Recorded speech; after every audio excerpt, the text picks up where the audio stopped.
October 5th, 2019, I entered a bodybuilding contest at 58.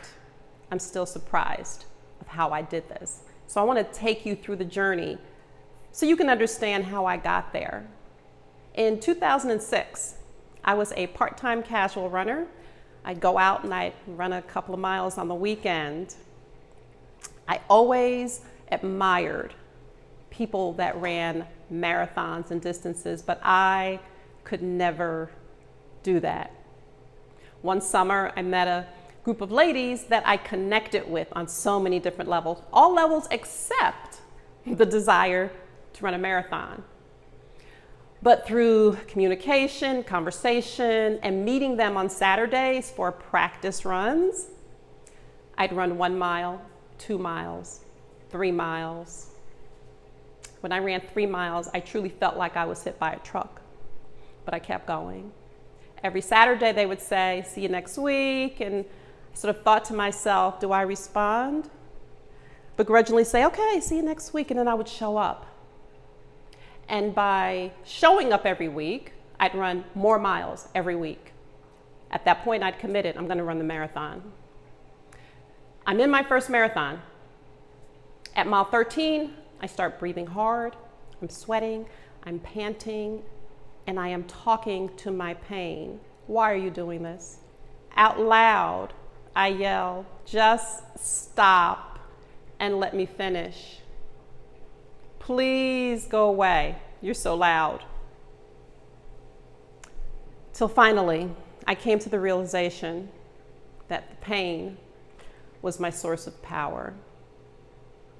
So I get past mile 13 and I get to mile 23 where my mother and my children are waiting. And I noticed the expression on her face, which was one of shock, but it was an elated expression of shock.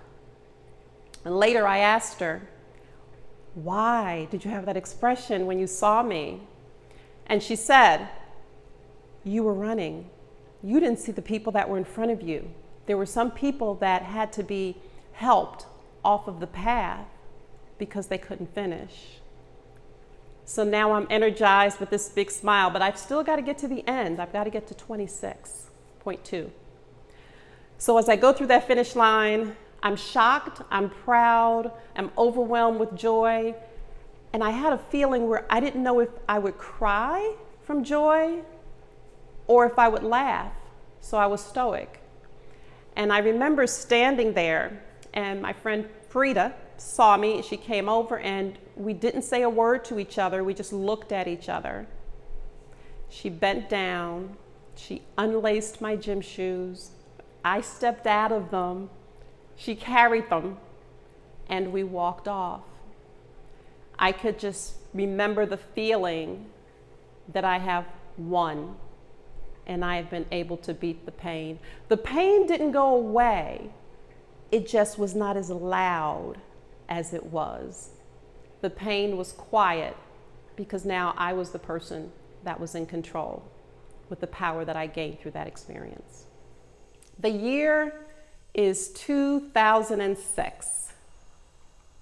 And while traveling through the airport, I saw a product that I really liked and decided that I would try to market that product. So I've never run a business, but I have a business idea. So this time, the pain was not a physical pain. I was being hit with the pain of potential public failure, the pain of the embarrassment that would go along with that, and also not following the recommendation of those that advised me maybe not to do that, and then the thought of falling on my financial face. But I thought back to that marathon, and I brought that marathon with me. I took my idea. I planned out a strategy. I leaned into my fear, and then I ran through my doubts. Within 6 months, I had a national contract with a major publicly traded company that's recognized by Fortune 500.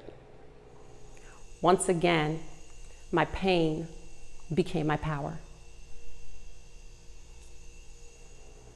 The year is 2019.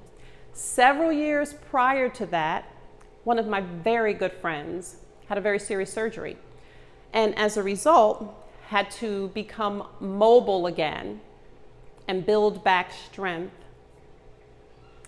She decided that she was going to do a bodybuilding contest. And as I sat in the audience and she walked on that stage, I was triggered by that first marathon when I was able to take that pain in order to gain power. She walked on that stage and she was the brightest star. And I said to myself, I have to join her. So it's still 2019. I've entered this bodybuilding contest. There's a different pain at this point, and that is not a physical pain.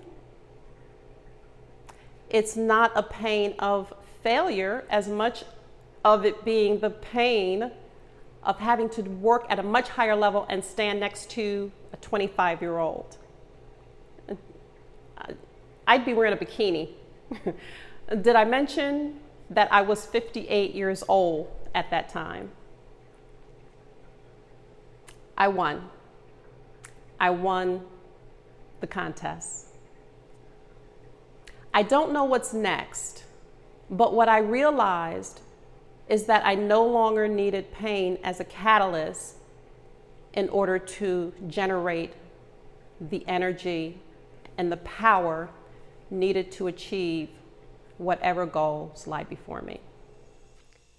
This picture was taken in December of 2020. I'm 59 in this picture.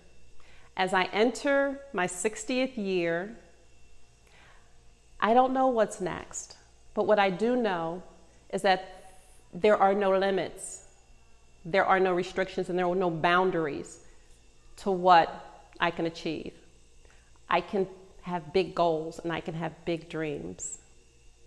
And I am enjoying evolving into the new me. And as I always tell my friends, life is great. Enjoy the journey. Thank you.